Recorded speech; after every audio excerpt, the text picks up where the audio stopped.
All right. Hello, everybody. My name is Helena. And I'm Kelly. And we are Speaker Insight, where we help speakers, authors, and coaches to build a business on your terms. And we've got a bit of a treat for you this time around, because this is going to be one of those trainings where you go, oh, do I need that? I don't know. And then by the end of it, I reckon you're going to come out going, oh my word, that was just so useful. I've got so much to think about. I needed. Exactly. So we are live with the wonderful, where is the wonderful Imogen? She's here. So I think we're doing switching voices. Oh, okay. Maybe so we're just gonna change the settings a little bit so that you can see both of us. So the lovely Imogen Cook is joining us. There we go. From the wilds and the wonders of Mexico. So it's a little bit early for her. So so we're kind of all being bright and everything else, and you're probably just kind of waking up to the world, right? A little bit. Being on camera wakes me up. I'm like, wow. Being on camera wakes anybody up. Yes. I think the pretty much the speakers, authors, and coaches in this room, sort of watching, whether you're watching live and or on the hashtag replay, do pop that in if that's what you're doing. Yeah. I think all of us go, red light, okay, on, sort of in that way, the on air kind of happens. So I'm just going to talk us through a little bit of the buzz in our business, and then I'm going to give Imogen a decent go at actually introducing herself. But what I want to have everybody know really is that we've only got a couple of tickets left for the Connect and Create Day. So the Connect and Create Day is so we run a group called the Connection Hub. If you are not yet in it and you are a speaker, author, or a coach, or someone who serves those people and you want to actually be able to be in connection with them, the Connection Hub is the group where all the conversations happen. So that's the first thing. I'm putting the link as we speak. Excellent. The link. Marvelous. And then the second thing is that the Connect and Create Day is kind of that, but live, where you get a coaching session with Kelly or I, and more importantly, you get to work on your business. You get to step away from delivering and all of that good stuff. You get to actually focus on what strategically needs to happen in your business. You get to get that piece of work done and completed, but also you get a chance to actually meet very like-minded, like-valued individuals who are also doing the same thing. Yeah, network time, which is wonderful. So the link is in the comments, and Brett's saying he's coming. We look forward to seeing you, Brett. Very nice to see you here in 2020. 23rd of January. Great. Which is a Thursday for those of you who were used to last year when it was Wednesday. Yeah, so we're just mixing it up and seeing what happens with that. So the second thing is when I arrived at Kelly's house today, what's in the drive, Kelly? A brand new car. I'm making the excuse because we're doing our bit for the planet. We've moved from a diesel to a hybrid. See, look at that. But we've got a brand new, I've never bought, I won't tell a lie, but I was very young, a brand new car from scratch. Yeah. And they did the whole big bow over it, reveal with a big blanket, filmed it all for the presentation. I was like, oh my God, it's like a ship. I don't have to name it. Yes, of course you have to. But of course you have to name your car. Yes, it's named Billy. We've named it. Okay. But the fact is that it is so gadget orientated that I'm going to spend the rest of this evening in there with the manual, programming everything. I feel like I'm going to be booted out as soon as we've done the thing that we're doing this afternoon. I feel like I'm going to be booted out, and she's going to be starting to say things like, don't the dogs want another walk or something like that. So that's probably what's going to happen. So brand new car, which means we're both in the Silver Brigade now, which is really quite amazing. And the final thing is some people joined me on the 3rd of January for a magnificent vision board workshop. For those of you who are feeling either jealous about that or suddenly going, you know what, I really haven't yet thought about 2020 and I really want to put some thought into it, I am running the mop-up session. It's traditionally the last weekend of January. So on the 26th of January, which is a Sunday, a very nice day to do this kind of thing, in central London, running the Wonder Space in the morning and the vision boarding in the afternoon, and it's brilliant and wonderful, even if I say so myself. Yeah, well, you see all the testimonials. People when Helene, we did a vision board Facebook Live last week. Part of it was about vision boarding. If you see all the testimonials of people that have been to Helena's workshop, they're like, everything's just coming true, right? I put it out there and it happens. So which is really cool. And so that's kind of the buzz in our business. Imogen, before I get you to fully introduce yourself and actually kind of we pick your brain on one of the most amazing things that you provide in the world, what's the buzz in your business? Because I know there is some. Yes, it's been an amazing start to this year for me. So the thing I'm really excited about right now is that there's just more and more sort of speaking and presentation opportunities coming my way. I enjoy doing them. They scare me a little bit, but I enjoy doing them. And I'm very appreciative of it. There's been opportunities to speak with you ladies this morning, opportunities to speak to the property investing community, which I do quite regularly, continues to increase. And a new one has come in for me already this year to speak to a large entrepreneur mastermind group who are based in Philadelphia in the USA, which is, another market. I'm very happy to diversify and have customers all over the world. And it's just really exciting, both for me personally, the brand, and I suppose the whole movement of more and more entrepreneurs outsourcing in a particular way. So yeah, it's absolutely that's wonderful. really Three great. gigs, and we're not even at the end of the first month of the I year, know, right? So It's amazing. In fact, we're not even halfway through thinking about it. Good. So good on you. And great for you to set an example like that, which is really amazing. And those of you that are watching, tell us the buzz in your business. Yes, of course. Put it in the comments, even if you're on the replay. We still want to know what's going on in your world. Because we like to be connected. That's the whole point, isn't it? It is. And shouting out loud about what's happening in your world is definitely a way to get seen, get known, and be out there, right? Because you never know who's listening. You never do. So we are going to switch it up now and actually find out a little bit more about Imogen, because what we're talking about today is really finding, managing, and loving working with a VA or a PA. And I've known Imogen for 3 years, 4 years, I don't know, something like that. I think it's 4, which is amazing. And in that time, and what I loved about what you were saying around the buzz in your business, in that time, at that point, you were thinking about being a global nomad and a wandering around the world, kind of doing everything. And you kind of put that into being. And what we're talking about today is part of that. So here's my invitation to just tell us a little bit about yourself and your business, which is called The Freedom Geek. Yes, thank you. So my name is Imogen. I'm the founder of The Freedom Geek. And effectively what we do is help various types of entrepreneurs leverage and work with virtual assistants in the Philippines specifically. So that's the region that I go to. People in the Philippines are wonderful. They're a lot of fun to work with. They're a pleasure to work with. And it's a very attractive price point. I'm not going to talk about that too much today, but that's one of the advantages of the region.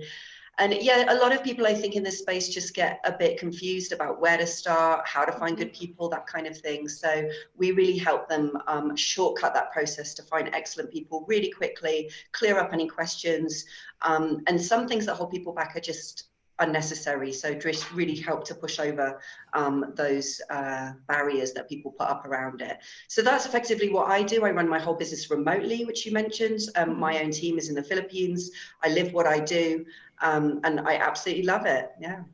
It's great. And I know that, tell us a little bit about why you set it up, because you weren't in this beforehand. This is not what you've done all your life. So how did you come to this transition of setting the Freedom Geek up? Yes, this business is actually an accident. As many of them happy are. accident.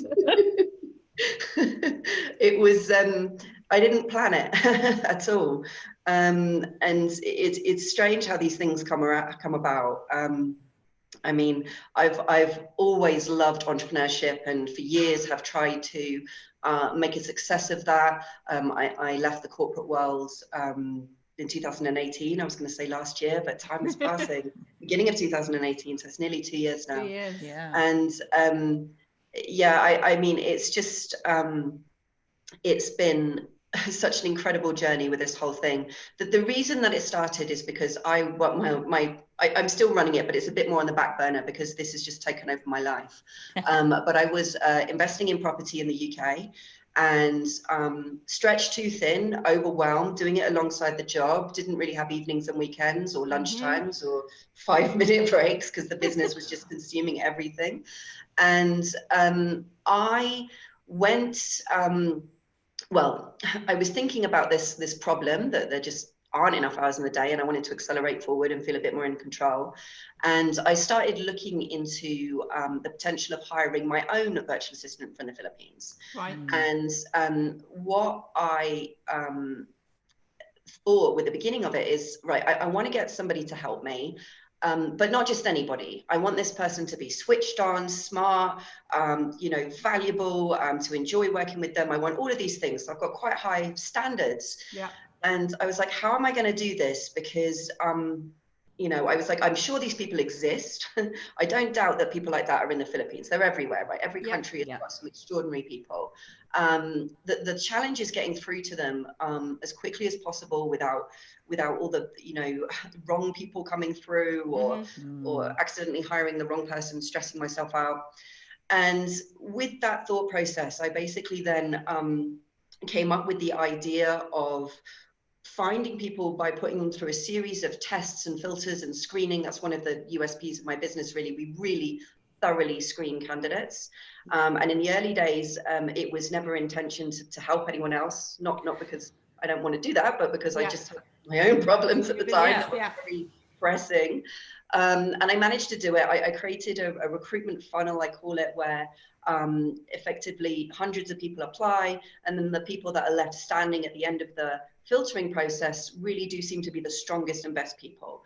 And that's, both in terms of people skills, of aptitude, of ability, and coming out of various checks that we run to make sure that they're who they say they are and that they seem, an excellent person. And off the back of that, I built my own team in the Philippines. I started delegating lots of stuff that was stressing me out and holding me back. And then I mentioned it to somebody one day at a property investing event. I was doing a lot of networking in 2015.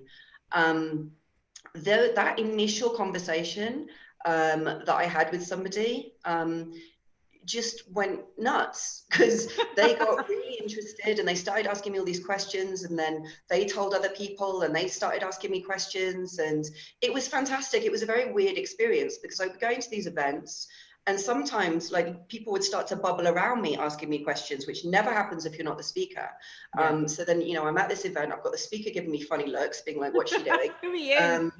And I'm just talking to people, but I realized, I was like, this is such a hot topic. It's not particularly new, actually, in a lot of ways. Tim Ferriss and the 4-Hour Work Week, he was talking about this in, I think 2008, it was years ago. But the problem is, people know that it exists. They know that it's a possibility. I don't think they fully know the full potential, although people are gradually becoming more and more aware of how exciting and how great it can be. And people get stuck along the way, because if you read the 4-Hour Work Week, it will excite you about the concept, but it won't really give you step-by-step instructions on how is an effective way to do that today. And do you know what? I am absolutely certain that a whole bunch of people can relate to not only your story, but there are two things about everything that you've just said. One, the fact that you inadvertently spotted a need, and as you start to talk about things, and then that you actually went, how can I do something with this opportunity? Because that's always the invitation that we make to everybody, which is to go listen to what your audience actually wants, even if they're not your audience yet. The demand was obviously so in there. So I love that.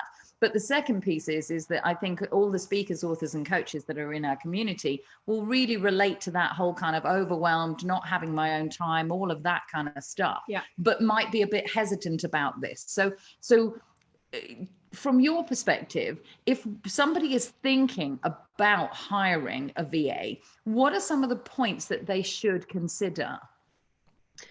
Yes. And also, what are the benefits? Because we haven't really spoken. We said about the time and things, but I think a lot of people don't really understand what VA and PA, we're talking about a personal assistant and a virtual assistant. So a personal assistant is when they're in person with you. So you either work with you or they work quite closely with you at your office. And a virtual assistant, which is what you do and what you've set up, is actually where, in our case, one of our, our VA. let me put it this way. Imogen's process works. And the reason I say that is because actually, you know, I've had my VA Mel for 2 and a bit years, and we have the best relationship. The Christmas card that I got this year from her was just, it made me cry. Because but you got her through Imogen's service. And you know, weirdly, it was almost like a beta test. It was part of, like, you know, one of the very, very first kind of things that I thought, you know, I'm actually going to do this as part of another project that we were working on, and it was just the best thing I've ever done. But we've never met Mel other than on Zoom, right? It's part of the plan. So this year, her project this year is to actually build up the business to such an extent that it makes X amount more, so that she can come over and visit. Yeah, that's her project. That's so cool, right? So it'd be really good for you to actually, because I know that you've worked with a whole bunch of people, you know, in real estate, in fashion, in blah, blah, blah. But if you were focusing on the speakers, authors and coaches, what are the key benefits that you've seen with all the people that you've facilitated a hire to a VA with? Yeah. How has it helped that group of people specifically?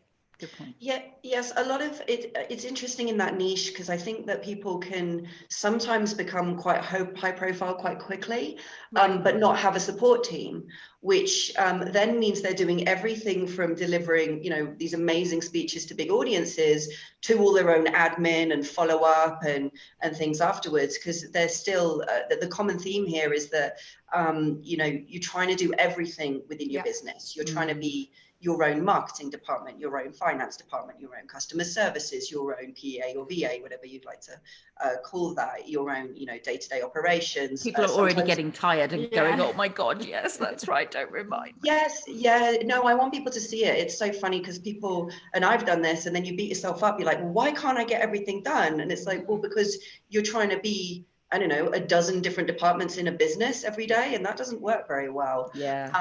And Tarun is just saying exactly that. She said the benefit she's had from her VA has been to give me time to do client work. She sorted out my inbox, which was overwhelming. She showed me how to use quick parts in Outlook, and she's helped me overcome overwhelm, which is exactly what you were just saying there. I'm doing everything, and I don't have the time to do the stuff that I love, which is speaking, writing, and coaching, right? Or the stuff that will impact. Yes, and it's your passion too. It's the stuff that actually keeps that spark alive and keeps you going when you are really exhausted. And when things do become really overwhelming, you can have very bad days where you're like, why did I even do this in the first place? And I hope that people don't get to that point, because it's an ugly place, and you know, there are reasons for it, and it's just usually that you are probably not working smart. Agreed. And so that's the benefits are what you and Tarun basically described there, is you're not doing high value activities, which are actually where your money and your value and your worth comes in, rather than the administrative stuff. You're not doing the stuff, and that then brings your passion level down, doesn't it? But I'm going to add another benefit in, because I know that this is true across the board from some of the people that I know you've worked with and who've received this. But certainly what I get from Mel is that she does things better than I would ever have done. She adds in her own creativity. And I think this is testament to your process, that, you know, that filtering, getting the really smart people, the people that you can relate to, the people that buy into your business, you know, that actually is the invaluable part of it. Part of the benefit of that is that you are getting another brain in the business that actually loves to do the tasks that you don't necessarily love to do. Another skill set, isn't well, it? that's right. But the thing is that, and so I'm now going to get on my soapbox, but I believe we're all creative, but we're creative in a very different way. So speakers, authors, and coaches, and the people that we work with, change makers, they're creative in a we want to change the world kind of way. A lot of the, you know, certainly this is true for Mel, but also some of the others that I've spoken to, they are creative in a way that systemize your business beautifully, that creatively kind of do all of your memes or your posts or your blogs and everything. They are brilliant organizers, things that we just aren't as chaotic creatives, right? And especially our avatar, we know that they normally are terrified or hate tech. That's right. So as soon as I say something, okay, this is your CRM system, and I need you to create 7 decision trees to know if they do this or that, they just look at me and go, it's never going to happen. Right? Never going to happen. Don't even bother talking anymore. When you can give something to a VA, that's right. and they'd be like, oh, great, a decision tree plan I can make out, and I make it look so streamlined that is working to everyone's strengths. Yeah, it really is. So on that note then, so what should someone consider when actually looking at hiring a VA or a PA, be they a tech one or just a traditional kind of support? Sure. With this, it's an interesting question. I'd say, first of all, I very much do this my own way, the entrepreneurial way. So what I mean by that is I was never a personal assistant in a previous life. I was talking to someone recently who assumed that I was. I wasn't. I worked in the financial services, corporate world, hedge funds, all kind of fun stuff like that. And then I came into sort of the property investment world. I've done events, all different things, but I've never really done that particular role. And for me, I actually think that's an advantage because I haven't limited myself or my thinking about what that means. And I think that people sometimes they have a vague idea that a virtual assistant is somebody probably in the same countries. They might think overseas, but a lot of people think maybe locally, and they do administration. Whereas what I think and what I've always thought about this is a virtual assistant, all they are is a smart person on the other side of the line. Nice. Now, when you think about it like that, it's a bit more like, well, when people start asking me, what can a virtual assistant do? I'm like, it's like you're asking me, what can a smart person do? Right. So there are a couple of different angles to that. First of all, it depends a little bit on their skill sets, drivers, motivations, their experience, etc. But the second thing is, you're smart people who run your own business and you're doing a little bit of everything. If you could bring someone in who's just as smart, let's say, and they could replicate and clone yourself and do everything you're doing so that you can focus, especially with your community, niche down on, you know, what it is that's making the big difference, the thing that they're passionate about and that they're coaching, then that person is just an extraordinary resource. Now, what does that mean? It depends. A lot of people are able to come in and do a little bit of everything. That's the kind of generalist, and that's my sweet spot. And that's quite often the people are coming to me for that first hire. They're drowning. Okay. They need someone to just step in, get on with it, and it's going to be everything. And don't limit yourself. I think there's a big thing here. So one of the things we mentioned just before this went live, we had a quick chat and we were talking about social media. There are VAs who love social media, use the word tech. There are people who tech is, because some of the companies I previously worked for, tech is this enormous world of programmers and C++, whatever it's called, Java, this and that. I don't get really involved in that, but you can get people who, you know, love computers, love finding their way around computers, enjoy systems, find the research for systems interesting, bring in their own ideas. You know, I didn't build my own website. I don't know how to access or change things on there. That was all done by my VA team. You know, they've done so many extraordinary things for me. So there are generalists who are great because they just come in and do a bit of everything and take the pressure off. There are people who are specialists. So, you know, people can come in, help a lot with social media, content creation, probably the little bits and pieces that you might be doing today and struggling to keep up with today. What they're probably not so much is they're not like a digital marketing strategy consultant. No, it's not the strategy, it's the implementation, isn't it? Yeah. So when people start to take it a little too far, because they hear that, they're like, that's wonderful. These are like Superman Terminators and they'll do everything. Like, well, hold on. I'm glad that I've inspired you, but let's just step back and breathe a little bit here. This is still a normal person. They might be particularly good at one thing or another. You know, if there's a particular area in your business where you're having a lot of pain, then bringing in someone who's got that strength makes a lot of sense. Ideally, they'd still be a bit of an all-rounder so they can really cover all bases.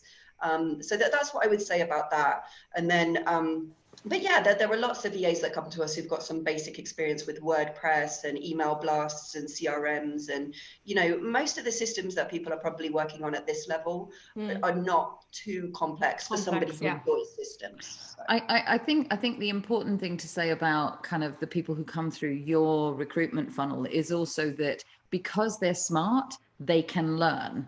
And so I think there's a lot to be said for, you know, investing as the person who's the person who's hiring them to just step back and go, what do I need to teach this person? What can I actually kind of help them be and do in the business, and then being able to delegate it and actually trust that that's being done. It's an incredible thing. Mel's learned so much in the 2.5 years that we've been together, and she's taken it on herself to actually learn. She's never used Canva or anything before. Well, so that's at the moment, she's now nailed Infusionsoft. Like, she would have run a mile at the very beginning, You mean Confusionsoft? Yeah, I do mean Confusionsoft, but that's the whole point, is that, she's nailed it and is consistently learning. So when you say there's a smart person, that's actually the thing that people need to pay attention to. But as you say, respecting that it still takes time for all of us to learn whatever we need to learn to become expert at it. Yes, thank you for that. And that's very much a two-way thing. So I really endorse learning and development. I don't get why anyone wouldn't. It's part of why I live the way I live. Every time I step out the front door, it's chaos. I don't know what's going on because it's Mexico. But it's learning is really important to me as a value. And I say to my team, like, what do you want to learn? What are you going to learn? How are you going to learn something great and bring it into the business? And I'm constantly challenging them, pushing them, asking them the question. And we're growing a lot, so they're learning anyway with it. But yeah, absolutely. And the proposition from the other side of that person, if they get to work with you and a variety of tasks, which is why I say don't limit yourself, because their job is so much more interesting when it's really varied and they're contributing across lots of different areas to the business, and they're valuable and they feel appreciated for it, and they've got a good relationship with you, and they're learning. And when all of these things start to come together, it becomes a very attractive package for somebody. So you're almost denying somebody of a role that they would love, doing the stuff that is killing you and that you're stressing out, and just happiness levels of everybody when that arrangement comes together in the right way just go through the roof. Yeah. And I think when you've got a VA, whatever their skill set, as you said, as speakers, authors and coaches, they're managing 101 things. That person's responsibility is to be laser focused on the administration or the tech or whatever it might be. So therefore, less balls are dropped. Yes. Because you can't hold everything in your mind at the same time and do the delivery of the work. So it's that having that someone's got your back, you feel there's the basics, the foundations are covered by people. Yeah. But when you think about the hiring, and I know that you've got quite a good document, Imogen, which is actually raising awareness of what people should outsource. So we'll talk about that in a minute.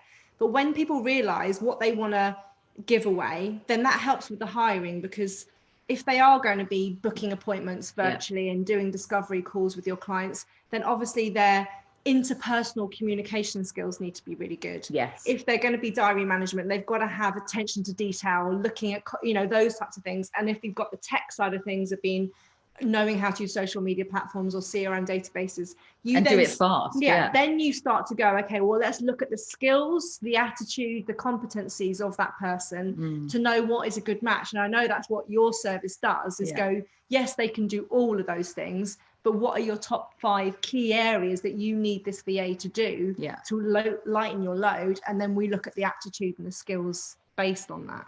Yes, thank you. And there's a couple of things around this. You mentioned the documents, so that came about because I had a lot of people ask, well, what can this person do? And they really sort of struggled to see it, because they were very open. Of course, all entrepreneurs are open to something that's going to make life easier. Of course. I'm a real ideas person, like I which is good, because I have lots of ideas. It's also bad because sometimes.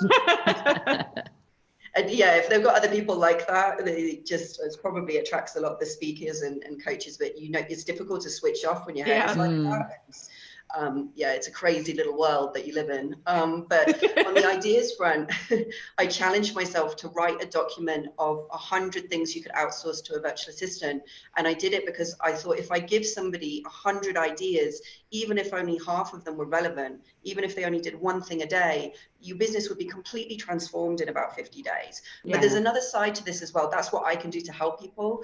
And I think we're going to, in the comments, if people want to just put in 100, we'll get in contact with the document so that they can do that. Just put the number 100 in the comments, guys, and Imogen will contact you and give you that document. It's a real eye-opener. Like, truly, you just want this. You really do. Even if people like Turin who's got a VA, right? Just you look still at it want this document. Yes. Yeah, no, it's full of ideas. It's funny. It's funny when I was writing it, because I got to about 98 and I was like rocking. I was like, because I said I would do 100, and but yeah, no, it was the other side of that I wanted to mention. This is a little bit individual, independent on your business, and what I mean by that is it's really important to have an awareness of what you're doing all day. So for a lot of people, you know, they get on with their business, they get up really early and they work really late and they do a really long day, and then if someone pulled them aside and said, right, I'd like to ask you about your day, so how many hours did you spend on sales, how many hours on marketing, how many hours on finance, how many hours, you know, high value tasks, the ones you focus on, the ones that drive the business forward, how many hours of low value tasks, that might be data entry. I'm not saying it doesn't need to be done, but it's not a great use of your time as the business owner. You know, if you're the founder of a big corporate, there's no way you'd be anywhere near that department. So who did that? So, you know, and then ask, you know, how many hours were you distracted for? And a lot of people don't have that awareness. I didn't for a long time. You're just kind of in there and chaotically just sort of trying to fight through your day and get it all done. And it will never, ever stop. You know, like that. So sorry, this is a little scary, but this is the truth of it. This is why people burn out and businesses fail. And you know, and it's not necessarily because you're not offering something good. It's because you're kind of killing yourself with this whole process. So that self-awareness of what you're actually doing all day is really important, because if you do a task that takes 20 minutes every single day and you hand it over to someone else who's smart and you see them perform it to a high standard, so you have that peace of mind, then you know, for a lot of us it's ridiculous, but to get 20 minutes a day back is a big deal, because people I know only like entrepreneurial people will understand this, because I'm sure for other people that sounds like madness. They're like, you haven't got 20 minutes, like what's wrong with you? But no, for a lot of people, they're like, well, I don't have 20 minutes where I can just feel calm. And you know, when you start to do that, it really helps. So yes, there's the checklist with all the ideas. I'm happy to give that to people that put. You're getting a lot of love. You're getting a lot of love. I'm blind, so thanks everybody. We'll be in contact with that. Obviously I'll get a VA to do it. It's not I was just going to say, but it will be one of the team that actually does it, and that's great. Yeah, I don't do that kind of thing anymore. I know we've touched on this, but let's just differentiate a little bit before, because I know some people and we've coined this term quite a lot in our lives, of a tech VA and then a normal virtual assistant. So what would you say are the difference between the two, from a task thing that they'd be related to, or whether a person would know whether they need to ask for a tech VA compared to a normal VA? Yeah, so you need to get very clear on what tech means to you, because there's lots of different definitions of it. We could be talking about something that's actually related to IT and systems. Now, the Philippines, the big corporates have been outsourcing from America to the Philippines for years now. This is really good news for us, because you get Filipinos who have worked in call centers for years. Sometimes they've worked in technical call centers for years. That means they are brilliant at finding their way around a computer. Absolutely brilliant. With a big smile on their face too, you know, just that's what they've learned to do. And so those people can really bring in some great fundamental IT skills. In the IT world, they probably wouldn't necessarily be called a specialist, because there's so many layers of different technology out there. But for what most of us need in small business, they are gold dust. They are absolutely brilliant people. The other side to this I suppose expression of tech VA is what I kind of call the digital marketing and social media stuff. So people are like, I need someone to help me with technical stuff like email blasts, like CRM systems, like scheduling, social media posts. Yeah, exactly. So yeah, again, the kind of person I mentioned, actually they'll find their way around those systems quite easily. It's not hard to translate across. We do get VAs who come to us and they apply for a generalist position, but most of the VAs that apply to me have done something before in their lives. They're not 18 years old out of school, so they might have done social media support, social media community management. They might have done some social media content type stuff before. So that is all very, very possible. It's this generalist specialist line, but there's lots of overlap. So, you know, especially if you're not doing it, and most of us don't need somebody who's really, really bespoke specialist in one area. I think one thing to get clear on is the clarity, because if someone came to me and said, I want a tech VA, I'm going to say, what do you mean?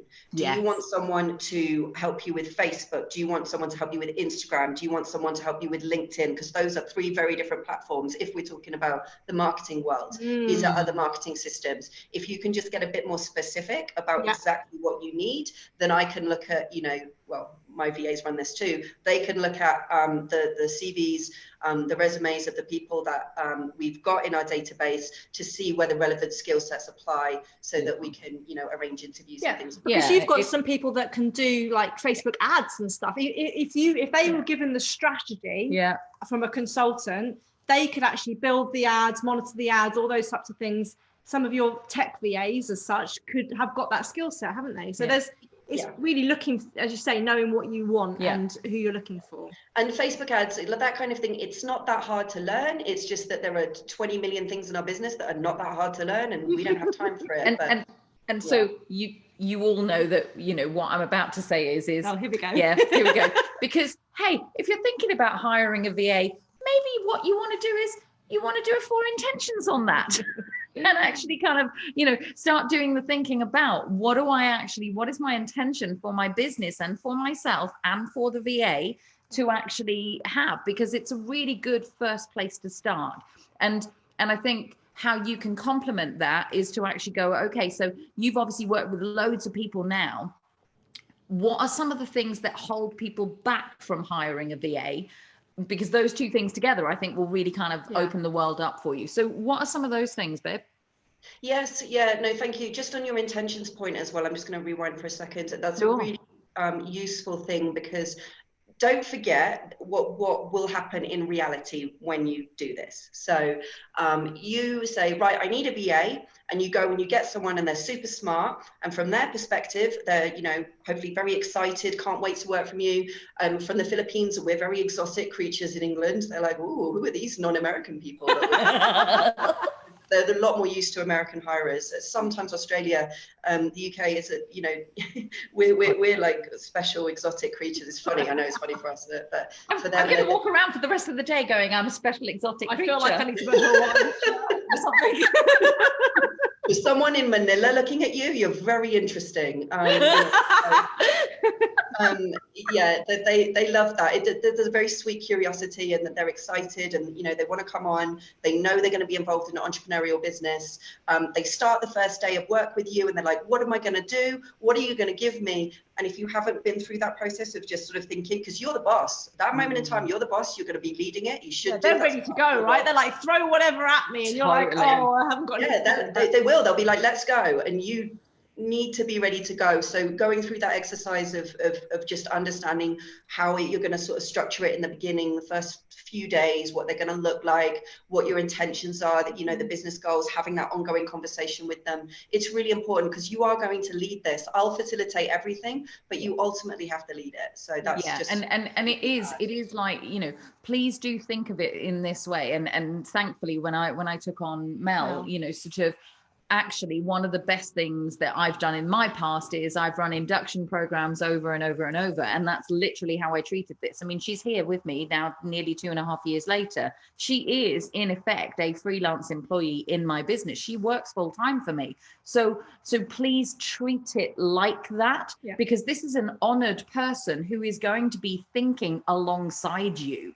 So actually having them hit the ground running starts the pattern well. And if that means that you put off this process for 2 or 3 weeks whilst you go through the 100 things, whilst you actually do some preparation and then actually do it, that means Imogen's team can actually put the ground running, you know, they can put you together with the right person, and that person is then going to be really excited about doing it, right?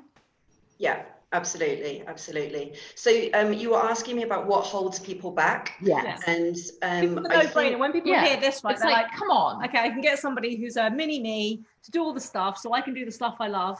Then why are people then resistant? Why are speakers and coaches resistant? Yeah, it's a good question. I went on a couple of forums a while ago and I said, what's holding you back from getting a virtual assistant? I asked that question. I've spoken to hundreds and hundreds and hundreds of customers now. So I do know my customers pretty well. Yeah. And what I believe holds people back is fear and lack of knowledge. So the fear is, and the fear also sort of doubles up with the control freak, difficult to let go of things thing that I have that going. Hang on. Wait. Did you just describe an entrepreneur? Right. So, you know, you have that like, no one can do it as well as me, little thing. And first of all, that's not necessarily true. And second of all, Gary Vee did quite an interesting thing on this. So I'm not going to use the language he used, but he basically sort of said, if if it was executed to even 80% of your standards and that allowed you to move on, then just kind of get over your own ego and get on with it, because this is important. Obviously, I don't know if people familiar with Gary Vee knows he uses a lot more F-bombs when he expresses. But I liked what he was saying. He's quite aggressive, but I'm like, yeah, the thing is that some people can do it better than you, and especially because your focus is probably splintered in 100 different directions. So, of course I can write, well, not of course, but, I can write a really good email, but at the end of the day, is it the best use of my time? I could be growing my business and doing other things instead, especially with someone speaking, going out to big audiences. That kind of thing is really powerful. You want to do it as much of it as possible. So, someone else could be very good at it, enjoy it. So the control freak thing is something that a lot of us have to work through. But I mean, with it, you can either control everything and not move forward very quickly because you won't let anything go, or you can learn to let stuff go. And I tell you the feeling, if you haven't experienced it, when you let something go to somebody who is good, maybe as good as you, maybe better, and you see it working, and it's just sort of proven in your head, you never want to take that thing back. You're like, it actually works, and it can actually better than what I ever thought I could do, right? Especially from a creative thing. When we give stuff to Mel, it comes back and you go, oh God, this is just awesome. My stick man wouldn't have really done much of a job, really.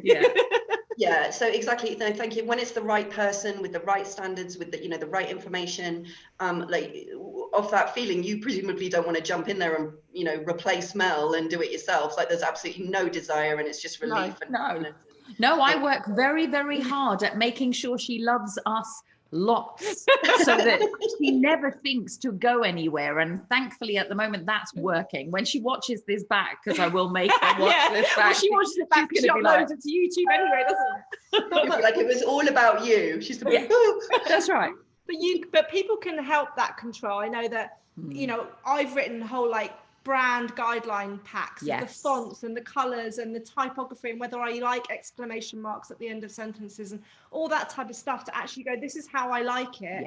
This is the little guideline for them. So at least you're getting them something, so you can actually go, these are the standards that we're at. And we're being completely transparent. That early days is a learning curve for both of you. Completely. So you have to set aside an extra hour or so in those first stages on a task to actually review it before it gets posted. Teach them a little bit about what you want to change next time. And it's worth it. Make the notes. It's video worth it. Everything. So they can go back and watch it, right? Seriously, we have a video library of training that is just impeccable now, sort of like, and some of it now seems really rudimentary when we watch that back, because she's come so far, which is amazing. But the brilliant thing about that is, and this is probably going to be a 2020 thing, my team is going to be expanding in the same way that your team is. And so I go, oh, thank God we did that, because now we can just go, here is, because they're the specific to your own business pieces that you record that are related to the business, that you can then make somebody else watch so they can come on board and learn. And isn't that key for anyone? If anyone is, a lot of people don't exit their own speaker author coach business, but if you go down a licensing model of your business, systems, manuals, guidelines, literally they're assets. Even when you work in corporate and you're related to this, Imogen, is like, you can tell people when the bins are taken out and how to do it, right? Because everything has manuals around it. You need to get in the habit of, we have documents upon documents. Thank God I worked at TGI Fridays is all I can say, because seriously, systemized everything. They're really, I'm thinking about the bins. I could actually right now recite you that. So you can tell we're quite passionate about this area. So really, the other thing I know, just going back onto the question that I know. We're quite excited about this, as you can tell. But I know that a lot of people think, I know you've handled this, I don't know if I'm going to have enough work to take somebody on. Do I need to take them on full time? And the other thing is, actually, do I have the money? Because I have another VA and she costs £30 to £35 an hour, which is completely different price region to the people in the Philippines, right? So could you address some of those concerns? Because I know that there are things that you work I'm sure with. it's a curious question Yes. that's on everybody's minds. Yes, absolutely. So do I have enough work for them? If you're flat out ridiculous amounts of hours a day and you can't breathe, the answer is yes. Yeah. And you just need some help to see it. A lot of people, And even if people aren't flat out, but there is stuff that they're putting off because they don't know how to do, or they don't want to do. Yeah. Because the point is that they don't have to be full time, do they? No, thank you for this. And this really holds people back. And it's funny, I kind of realized maybe a little later than I should how many people it holds back. You can get a part-time VA. A part-time VA can start, I recommend a minimum of about 90 minutes to 2 hours a day, 5 days a week, because that amount of time, there's a bit of a momentum. If you think about it, if you're working on something a couple of hours a day, there's a certain amount of money in it for them. There's a bit of momentum. They're starting to be valuable. You have a certain amount of pressure to delegate that much. Your VA shouldn't just be doing 10 minutes a week. There's no point in that. It's got to be a couple of hours a day, and you ramp up from there. And, some people, are very busy, and that's part of the problem, because they're like, where do I get the time to hand over? You might have 8 hours a day to hand over to a VA. Actually, you just might need 6 months to do it. Start on the kind of 2 hour level and then gradually ramp it up from there. Yes, it's going to feel a bit painful to start off with, but you're talking about scaling and systemization and getting out your business, maybe franchising, but even just to have your sanity. You're either going to work hard in like this sort of rat race hamster wheel, doing the same things over and over again, which is quite often what is starting to drain people, or you can kind of work hard in a slightly different way, in a smarter way, and work hard at delegating off tasks and commit to it. And that will make your life easier and easier and easier over time. There's no doubt about it. So you can start part-time. Some people are like, oh, what am I going to do with this full-time VA? Don't get a full-time VA, then get a part-time one. Yeah. The vast majority of the placements that I do, I'd say 95% of them, it's part-time to start with a view to ramping up over time. Right.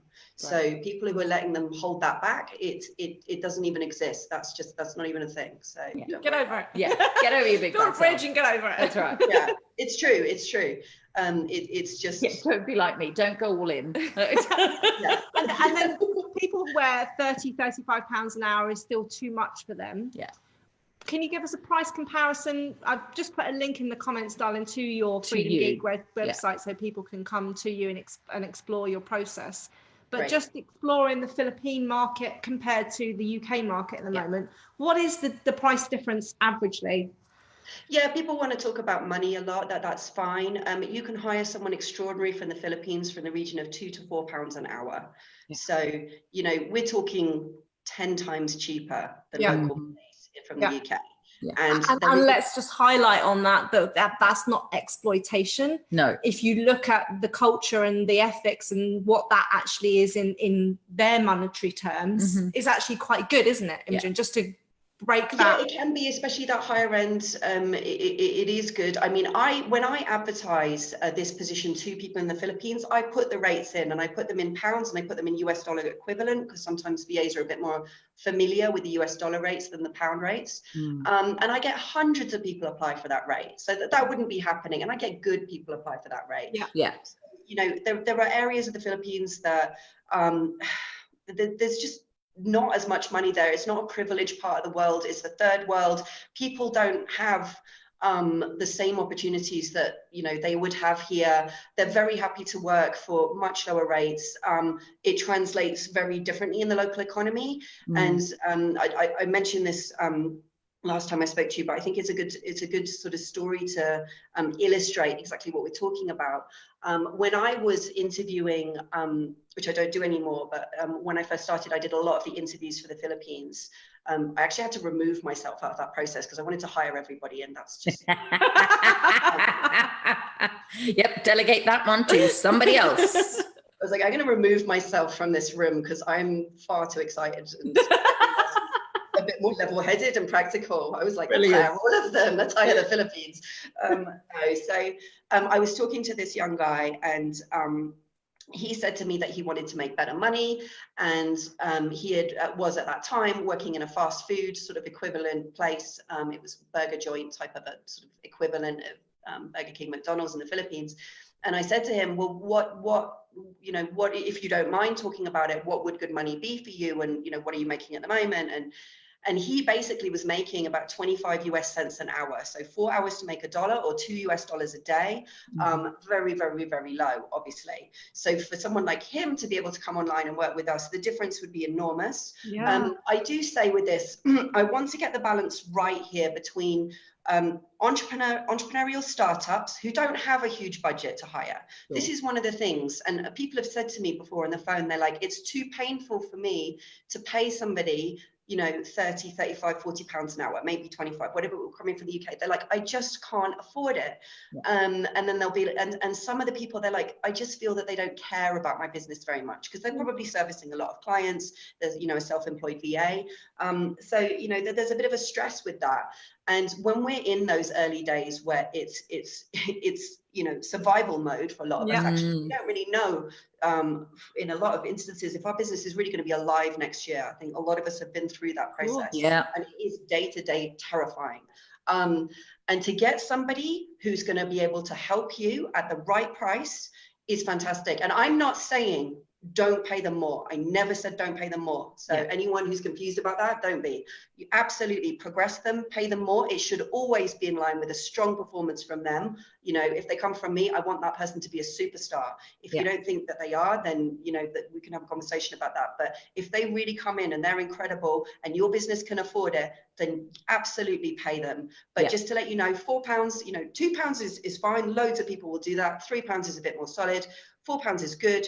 £5 starts to get very good. £6 is excellent, so still below minimum wage, and it's excellent. You get to minimum wage, £8, and you're probably getting someone who's performing way better than a minimum wage person. £8 an hour is extraordinary. Take it above and beyond, they'll love you forever, and they're a local rock star, especially when the relationship with you is there, when the variety of tasks, when they're learning, when they feel valued as a part of the business. So on the money, I just want to let people know that is what exists out there.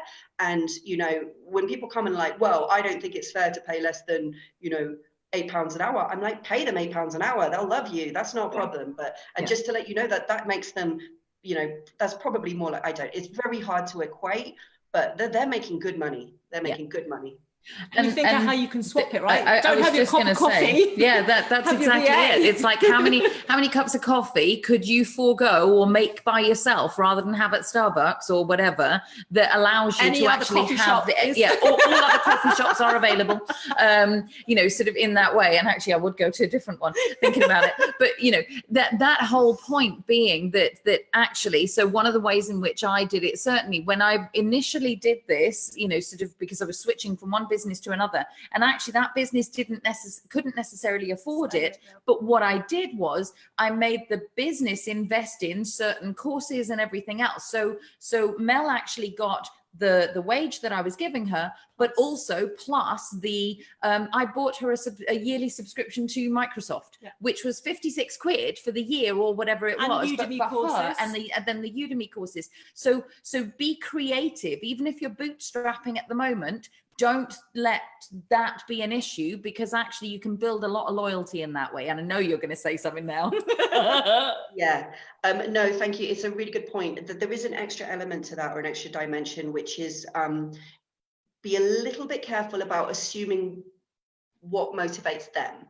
Yes. So, you might think, oh, if I pay them double, they'll be more motivated. People don't work like that. And actually, a lot of people are not money motivated. And it's interesting because, you might just assume, oh, the person will love it if I do this and that for them. And they probably will appreciate it. But I think it's a conversation where you say, if I could offer you something apart from a wage, that would really just love working here, what would that be? Because it's going to be really different. Some people will be like, please buy me healthcare. Some people will be like, we've literally just had that conversation. I just want financial bonuses. I just want, something like that, tied in with the business incentives, or you might have to structure that as part of something you could do. Some people might want more flexibility or a shift in their working hours. It could be a number of things. So absolutely, put something together that's wonderful for somebody. But if you think about it, we're all very individual. What my any of us. So, So I've put one the link, question. I've put the link to your website so people can go and check you out on there, hun. Taruna's just said she can't find the join button for your Facebook group. So after this live, darling, could you go in and just put the link to your Facebook group in the comments? You have got a Facebook group, right? I do. Well, I have a Facebook page, the Freedom Geek, which people can find really easily. You can put the link of the Facebook page in the comments. But the best place for anyone who wants to connect with Imogen and find out more is your website. She might be trying to, so if it's a lady, she might be trying to get into my VIP group, which okay. you won't be able to join until she becomes a customer. So. Okay, there you go. So I'm off to double check. Yeah. So I know we've gone on with nearly an hour. It is such a vital thing. We invite you at the start of this year, the start of this decade, and I'm going to keep that going for at least another week, and then I'm going to be done with it. But there is something about getting yourself set for success. And so the reason that we wanted to really introduce you to Imogen straight away in January is because you want to be starting to factor something like this in. If you want to go and change the world, if you want to go and share your message, whether that's locally, nationally, globally, however you want to set your business up on your terms, considering a VA, a PA in some way in your business can be a massive thing. And we wanted to remove the barriers that you might be putting up for you and just have more understanding of it. So we really hope you've got that. Do tell us your stories about, working with VAs and questions that you've got, because we'll all three kind of be around to answer that. Imogen's in the Connection Hub, so you can also connect with her in there and comment in there. Just tag us all so that we make sure that we respond to any of your comments if you're watching this on the replay. Yeah, exactly. But we thank you for staying on extra time. Yeah. Now go and have a brilliant, wonderful whole day. It's only like 6 o'clock in the morning where you are, so we really appreciate it. Thank you so much. Thank you very much, ladies. It's been a lot of fun. Thank you. All right, darling. Take care. Bye. Thanks. Cheers. Bye.